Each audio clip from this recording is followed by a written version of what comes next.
Hey, welcome back to the shop. I'm Chad Kennedy, and the last time on part 1, I showed you how to set up your billet for making feather Damascus.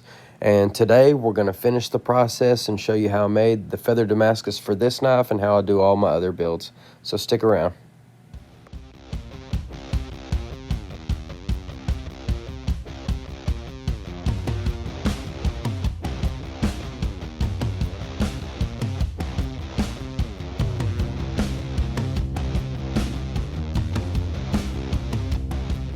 Alright guys, last time we left off, this is what we had. We had one billet, 17 layers of crushed W's here. It's not really W's yet, but it's going to be once we restack this.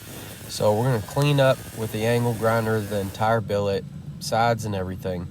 Then we're going to chop it up into 3 equal pieces.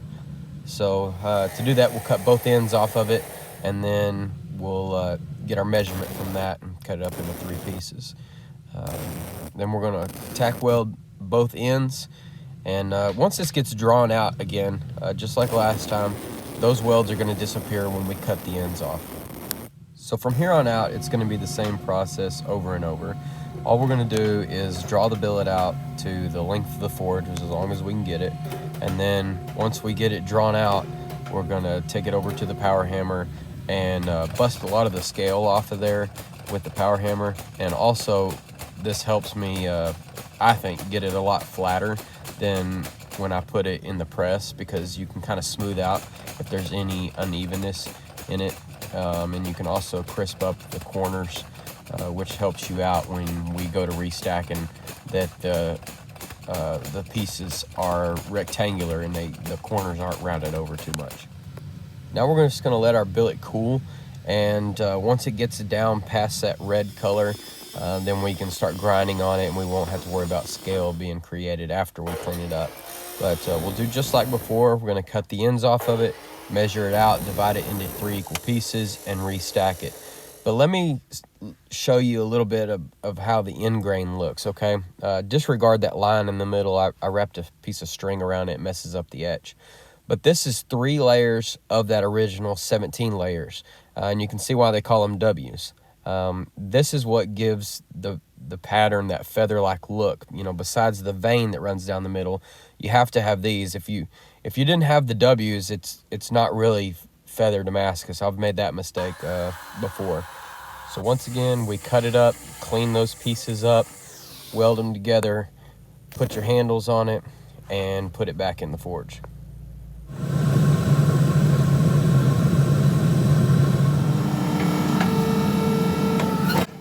Again, there's not a whole lot to see here. We're just going to do the same thing all over again. So we heat it up, draw it out, and once we get it drawn out, let it cool down, clean it up again, chop it up. So we had 3 layers of 3, and so now we have 9. This is the 9 layers of those original 17 layers, and it's going to be the same process all over again.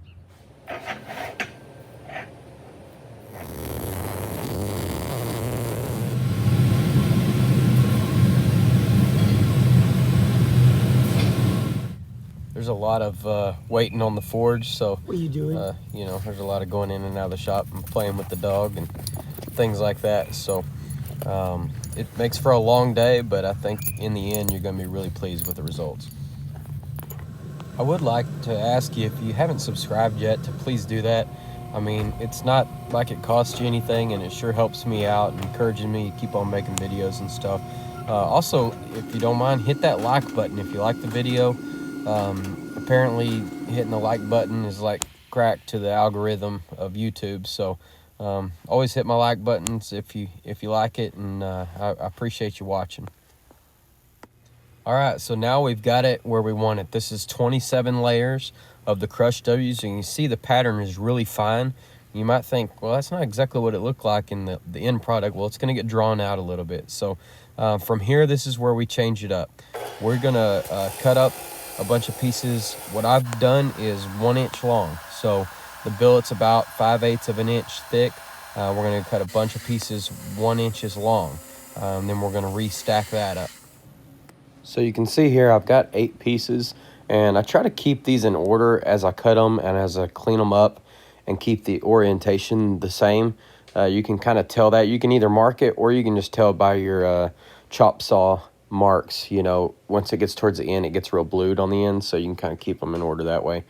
Also try to kind of clean off the dust off of them as I'm stacking them up, just real quick. I'm not trying to transfer anything off my hands either, so make sure your hands are clean if you're going to do that, not oily or anything like that. I'm going to clamp these together and then get them welded together. So on the welding on this is a little different than normal. I am going to weld the sides, which is either going to be the spine or the cutting edge. But once we do our split here in a second, I am going to grind off all these welds and get rid of them. Now I left about 1 inch welded onto the handle, and that's going to be basically trashed by the time this is all said and done. I'm going to split it down the middle, and that split's not going to go all the way through. I'm going to leave a little bit of it unsplit, so that's going to be that bottom section there that's welded onto the handle. I tried to give you a little visual of the pattern and how it is stacked up here. It's kind of hard to see, sorry about the lighting, but that's my end piece that I stacked up there on top, and we're going to split this right down the middle. So you have to be careful when you're doing all this, making sure that you're going to be able to get your billet in the forge, get it in your press or hammer or whatever you're going to do. This is the first time that I've used my press to split a billet. I've always done it by hand before because my power hammer didn't have enough stroke to be able to split a tall billet at all. Now I'm going to give my first press a real light touch here, just to try to set that weld and get it back in the forge. One of the main things that you want to do on this is to make sure that you keep it hot. You definitely have a lot of areas in this thing where it can come apart, so you want to make sure that you're being diligent and keeping it hot and not letting things cool down and shear those welds. Now you can see that I just did a real light split there at first, and I'm trying to take it pretty easy. One problem I did have with this split on this billet was it was trying to go off to one side, and I started off a little bit uneven. I don't know if you could tell that. It's not much, but it was uneven to start off with. I was a little bit off to one side. I'm gonna let you watch me struggle with this a little bit. Like I said before, I've always split my feather billets by hand, so this is the first time using my press for feather Damascus. And I learned a little bit on my first tool was too thick. Really about a 3/8 plate would probably work, but I had one at one point and actually bent where it was welded to the plate. So I ended up going just with a little handmade chisel here, and that ended up getting the job done.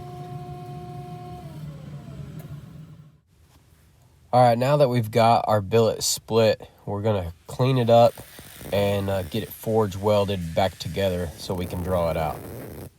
We've also got to get our handle welded back on in a different direction so that we can make that forge weld without the handle being in the way. We're gonna close the billet up just with a sledge here on the anvil, and then we're gonna go over to the power hammer and use it to kind of square up some of the all the deformation that's happened where the split is. I really probably should have done that with the grinder, but I'm smoothing it up. That way when I make my forge weld, I don't have anything lapping over. What I'm doing now is taking a light press on the billet on both sides to set my forge weld, and I'm going to get it back in the forge real quick and do it again. You can see how much heat gets drawn out of the billet from the jaws of that press. And really on this next part is something that I really regret, and I really regret drawing out the billet with my press. You think about it, I've got one forge weld running the length, but I've got 8 or 9, I guess, running up and down, and all the heat that's getting sucked out with that press. I had some issues at the end that I've never had before of those 9 forge welds wanting to kind of split out on the ends. And I've never had that problem, but I've always done it with a power hammer because I didn't have this press built yet. So I think that's what the problem was, is the heat being drawn out with the press, and so many forge welds in this billet. If you watch closely, you can see some of that splitting happening, and it takes me a while to figure out what's going on. But I start getting it drawn out, and then see those edges starting to crack a little bit, and eventually I figure it out, and I go over to the hammer to finish it off, which really it doesn't suck the heat out. I mean, the billet cools off, but it's not like the press where those plates are pulling the heat out. Everything's moving so much faster on a power hammer. And so from now on, I'll probably at this point in the game, I'll probably do all of my drawing out with a power hammer. And I hope I'm making sense what the problem is. It's not that we have a lot of forged welds, it's that we have a lot of forged welds running in different directions. So we have the one run the length of the billet, and then we have the 9 that are running horizontal. And right now I'm hitting them across. So it'd be real easy to shear those welds when you got it stacked up and down. So all I'm doing here is just trying to draw the billet out long enough for the knife that I'm going to try to make. And I'm actually going to try to make 2 small knives out of this. So I'm going to make it the length of what I need for one knife, and then I'm going to cut it down the middle with a bandsaw. All I've done here, once the billet cooled down, is I welded my billet down to a piece of channel iron, made sure my billet is level up and down, and split it down the middle with the bandsaw. Another thing that I can't believe I forgot is that you want to make sure to forge the tip in so that the middle of the vein runs all the way out to the tip.